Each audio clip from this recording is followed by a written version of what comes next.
notre présentation va s'articuler autour de deux grands axes. Dans un premier temps, nous allons présenter le contrat de travail, quelques outils indispensables à la création du contrat de travail. Ensuite, nous allons présenter le feedback comme étant outil dans l'apprentissage. Mais avant tout ça, nous allons brièvement présenter les 6 éléments fondamentaux dans l'exécution du programme de formation. Dans l'exécution d'un programme de formation, nous avons besoin de 6 grands axes, 6 grands éléments fondamentaux que sont le contrat de travail, le feedback comme étant outil dans l'apprentissage, le journal de bord, la gestion des sous-groupes, la gestion des grands groupes, le jeu de rôle. Le contrat de travail, c'est en réalité un contrat qui est établi au début du cours entre l'enseignant et les étudiants. L'enseignant, comment est-ce qu'il élabore en réalité le contrat de travail? Pour élaborer le contrat de travail, il a besoin des points suivants. Il a besoin d'énoncer en réalité son cours, c'est-à-dire le contenu du sujet. Et là, il s'agira de dire de quoi il s'agit vraiment pendant son cours, ou cette partie, c'est-à-dire le chapitre du cours qu'il veut donner. Cette formation permettra, n'est-ce pas, aux enseignants d'acquérir de nouvelles méthodes, de nouvelles compétences plutôt dans la mise en œuvre, n'est-ce pas, de la pédagogie active. Nous avons d'abord, dans un premier temps, constitué des groupes, évaluer les éléments de chaque groupe, puis faire des restitutions et aller vers la synthèse. Il y a eu 5 communications et 2 ateliers sur la gestion. En dehors de l'élaboration du contrat de travail qui doit contenir ces 6 aspects dont on vient de parler, nous avons le feedback comme outil dans l'apprentissage. L'état de non-conscience vers l'état de conscience et de compétence. Il s'agit d'amener l'apprenant à développer les capacités qu'il a, à transformer les capacités qu'il a en compétences. Un bon feedback ne devrait pas se limiter à la description du comportement observé. Donc je ne vais pas m'attarder sur son comportement, le fait qu'il ne suit pas, ou le fait que pendant qu'il était en train de répondre, quelqu'un a piqué son biquet, il était distrait. Un logiciel qui peut permettre aux étudiants de s'exercer correctement. Nous avons d'abord dans un premier temps le logiciel Proteus qui fait de la conception et de la simulation des circuits électroniques.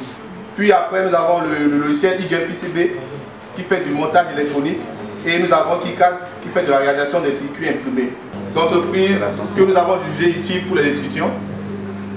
D'abord nous allons commencer par APMCQ qui est l'agence médinoise de la métrologie et du contrôle de la qualité. Après nous allons parler de l'ONG Adesti qui forme les étudiants, qui est encadré par le professeur Wessou, qui forme les étudiants dans le domaine de l'électronique, la conception des systèmes embarqués. Nous avons aussi parlé de Comtel, de Micro, Land et de Blolab. Blolab qui forme les étudiants aussi dans l'électronique, la conception des systèmes embarqués. Ensuite, nous sommes intéressés aussi au profil des professionnels à inviter.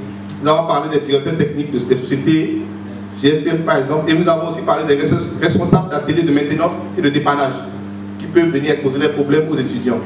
Nous avons aussi parlé des techniciens qui sont en activité. Tout technicien qui est en activité, qui peut venir partager son expérience ou bien ses difficultés rencontrées avec nos étudiants. Ensuite, la liste des communautés. Ce qui concerne la liste des communautés, nous avons parlé des panneaux d'équipements électroniques. Nous avons parlé des associations de consommateurs qui, par exemple, se plaignent de la qualité des services qu'offrent les techniciens qui sont sur le marché, par exemple. Et si nous avons parlé aussi des commerçants d'équipements électroniques. Eux, ils savent qu'ils arrivent à identifier les équipements qui ne sont pas en bon état après l'achat des équipements, le taux de retour d'un équipement, etc. Nous avons aussi parlé des anciens étudiants qui peuvent venir partager leur expérience après avoir terminé une formation en deuxième, par exemple. Je suis devenu quoi après? Je me suis orienté vers quoi? Nous avons parlé des vendeurs de composants, parce que les composants électroniques, c'est vraiment des denrées rares. Ils peuvent venir dire pourquoi les composants sont aussi chers, bien tel composant est plus cher que d'autres. La liste de produits et services, nous sommes intéressés beaucoup plus dans le cadre de l'Institut Serco, où les étudiants peuvent proposer des prises où tu amènes ton câble, le câble de ton smartphone, tu branches directement, tu n'as pas besoin d'un boîtier. Tu amènes juste ton câble, tu branches à la prise et directement ça charge ton téléphone, tu n'as pas besoin du boîtier.